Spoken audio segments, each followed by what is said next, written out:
Welcome everyone, Questini here with a discussion about Total War Warhammer 3 Immortal Empires and about the DLC that is going to come alongside patch 6.0 next year, spring next year. Now, there's a long time between now and then, but I think it is worth discussing about the races that could genuinely use some improvements and the races that Creative Assembly should focus on. What level of development that they are at with regards to that particular DLC, we have no idea. In fact, when they posted their timeline, they probably had decided at that particular point they're focused on the Shadows of Change, then the Thrones of Decay.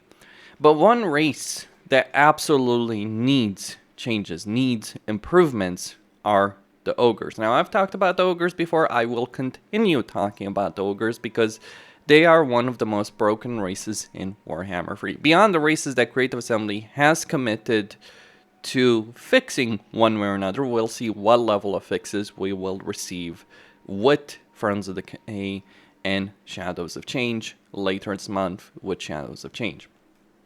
So what is the problem with the Ogres? Well, let's consider the Ogres in the lore. While they do occupy territory in the mountains and mourn, Ogres around the world act as mercenaries. They fight for one side or another. They're not particularly liked by anyone, but they're also not universally hated by anyone. They're mercenaries, and that's the playstyle that the Ogres should embrace. And yet, this is not necessarily the playstyle that you have in an Ogre campaign. I would say one of the first things that needs to be improved with Ogres is the Ogre mercenary system. Because right now you can only get Ogre bulls as opposed to what you could get in Warhammer 2. So I think like that in itself should be improved. Like the diplomacy between Ogres and other factions, if you're playing other factions, should be handled differently in a way that would allow you to recruit their higher tier units. Sure, you can use the allegiance system, but that's not really a mercenary system, is it? With regards to the Ogres. So I think that's one of the bigger changes that Creative Assembly needs to make. On top of that, the contracts that Ogres have are pretty weak and pathetic. And this is something itself that needs to be improved. It's very easy to fail a contract. Generally, the rewards aren't worth it. The only reward, really, that's worth it with a contract is one that gives you a significant amount of camp growth. That is absolutely worth getting, but outside of that, the other benefits, not really quite as much. Which means that a lot of those contracts that you may get are not going to feel very meaningful at all, where they should. In fact, the way you should play probably an Ogre campaign should be focused on getting those contracts. So it is funny to talk about Ogre diplomacy because due to the version, or really lack thereof, or the lack thereof of strong aversion that other factions feel towards Ogres, you can end up in a pretty weird situation in your campaign where, like in this case, I'm allied with the Greenskin, Skaven, and the Empire. Yeah, this is an unholy alliance. I mean, Morathi can get some really unholy alliances, so can Slaanesh as an example, but the Ogres are also up there. It is a hilarious situation that you do have in the campaign. But I do think also that the diplomacy should be handled better. Like, if you're going to ally a faction with the Ogres, it should, like, there should be some sensible alliances. Like, making an alliance like this shouldn't necessarily work. Though that's more so something that relates to the way the diplomacy is handled. Now, keep in mind, this alliance is likely not going to hold for a variety of reasons, but it is kind of hilarious that you can make something like this work. Now, one of the biggest problems with the Ogres is that they do have a pretty solid unit roster, but only later on. So at tier 3, you can get things like Iron Guts, you can get things like Gorgers, and then you can go Man-Eaters into things like Stonehorns with Harpoon Launcher, Iron Blasters, Fire Bellies, Lead Belchers, but you can only get these through the camps. And the camps are one very limited number, like it's turn 19, and I only have one camp here as Frag, and I'm gonna get soon enough a second one. Yes, eventually you can get a limited number of camps through the Sky Titans Plateaus research, but that does take a fair amount of time. So I would be reaching turn 74 in order to get those unlimited camps. By turn 74, the vast majority of campaigns in this game are over. So ogres need more camps because their camps are what define their economy. Like, a lot of their economy is determined by either looting and sacking, taking territory, selling it to other factions, or by generating the money from the camps.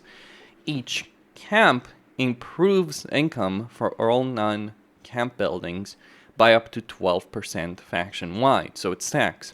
So there's a lot of benefits in having camps, but camps are vulnerable. And they're also slow to grow, because every building in a camp requires surplus points, including the main settlement building. And this means you're going to have a limited selection of choices. Like, generally, like, you will get a camp with a weapon pile, and typically speaking, you'll want to get the loot hoard and the recruiter's table, and after for the grove. And after that, just wait until you get those surplus points, get to a higher tier, and either get to tier 3 or tier 4, really, and only then can you start getting the buildings for the actually good units, like lead belchers as an example. Like, really, tier 4 would be the smart thing, because that way you could get fire bellies as an example, as well as being able to have enough surplus points being generated every turn to afford a number of structures, and also get the butcher hero capacity and recruitment ability in your campaign, which is pretty important. Camps can also not be moved, where I think they should be something that can be moved. Something similar to, say, a Black Ark, but on land, would make a lot more sense for an ogre camp. It doesn't really make sense that ogre camps are static. They're very indefensible, but you do rely on them. You do rely on them for meat, you do rely on them for recruitment, you do rely on them for income. But they are not so easily defended. The problem with the camps is the terrain in the camps is not really great, and on top of that, the camp tyrant, the leader of the camp, is just like a generic lord, level 1. He's not really going to offer you any kind of real defensive potential in a campaign. The worst thing you can do in an ogre campaign, any ogre campaign, either Scrag or Greases, is to actually think, oh, I have an army, but it's not enough to win on the open field. Let's just move it into the camp. That's actually the worst situation for the ogres in a campaign. Like, over here, I have Arnessa that's looking like she's going to attack this camp, or she could very well attack this camp if she so desired, which, as you might imagine, would cause me a significant amount of issues in this campaign if I were to lose that camp. Though I do have Scrag coming in from the north. So camps should be movable in a campaign. Like, when you're moving, obviously you don't get income, recruitment, or meat, but you should be able to move them the campaign towards the front lines and make those kind of decisions on the campaign map. I also feel that when we're talking about the regular territory that the ogres can get, the problems they have with that is a lot of these territories are just not really worth picking up in the first place. The benefits you get for doing so are fairly limited. Though, amusingly enough, ogre wall settlements like Akendorf, held by the ogres, can be pretty strong in terms of their defenses, because they will have those walls. And ogres can do pretty well, as the monstrous infantry that they are, can actually do pretty well in sieges. So ogres can succeed on the defense in sieges, and especially on the offense, because they can break down walls. But they do have problems in the sense that a lot of these settlements are not worth picking up, because their main economic building is going to start at 50 income, going only to 150. They need more income, they need to have more reasons to take a lot of territory, or they need their campaign systems to be redefined in such a way that they're playing this mercenary nomadic faction that's trying to get as much money from everyone. Also, it wouldn't make sense if ogres could break contracts, or if ogres could have a more fluid style of alliances where they would make a contract with a faction. Like, maybe a contract should be something like, okay, You go to a faction, they offer you a contract. For the duration of that contract, you're allied with that faction, as an example. You can, of course, break that alliance if you so desire, but after the contract is over, so is that alliance, as opposed to the current system that we do have. On top of that, the Ogres could really use more early game unit variety, because right now, if you're playing an Ogre campaign, you're basically going to play with Ogre Bulls with dual weapons, and Ogre Bulls with Iron Fist for much of your early game.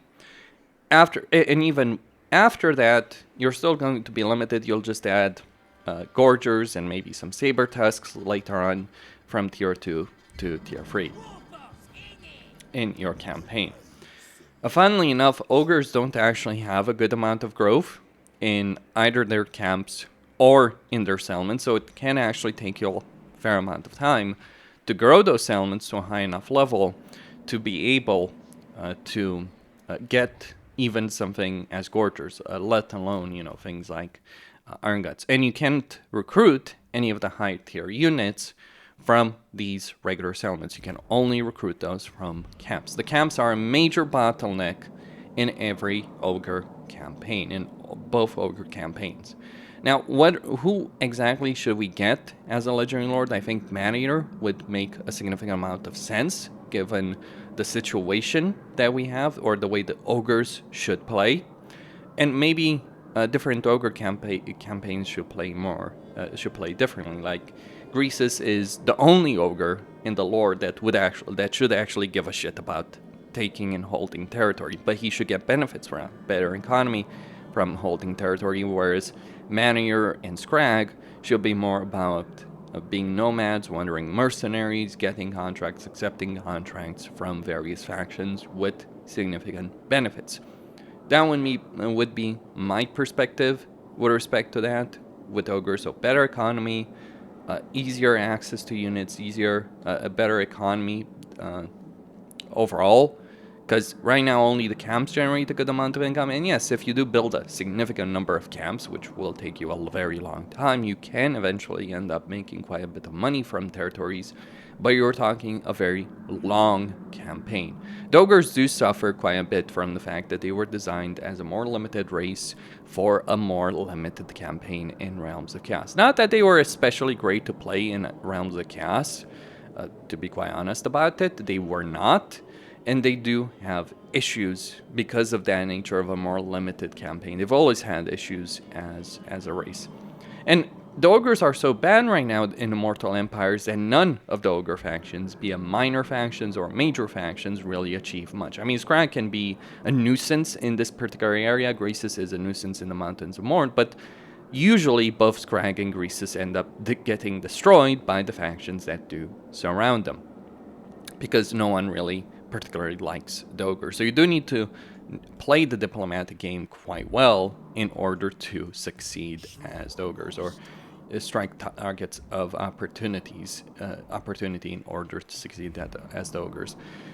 It could be a lot of fun playing a campaign where you are a nomadic faction, though not necessarily a horde army. Like, I think like the addition of horde armies was Creative Assembly's attempt in the past, and they added those in Attila, I think it was, that they initially added horde armies.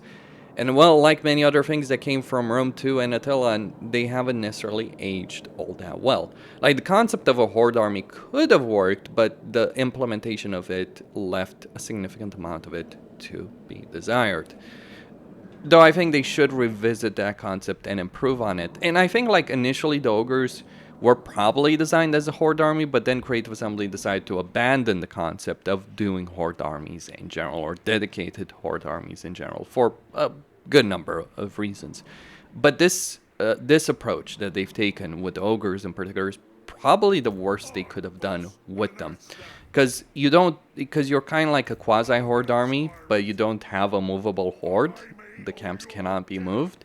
And the settlements you have are, well, a lot of them are just flat out not worth getting in the first place. So you get none of the benefits, really, from being a faction that controls territory or a faction that has camps. Like, you look at Black Arcs for the Dark Elves. They can be moved, they can attack via sea, they can give you major upkeep benefit. Those are the kind of benefits that the Ogre should have with the camps, but on land. And that would actually give them a fair amount of power. Also, starting with at least one camp capacity instead of having to research it from the very beginning of your campaign to even unlock your first camp would be a very welcome development and would make the Ogres more competitive on the campaign map. That's how I feel about it.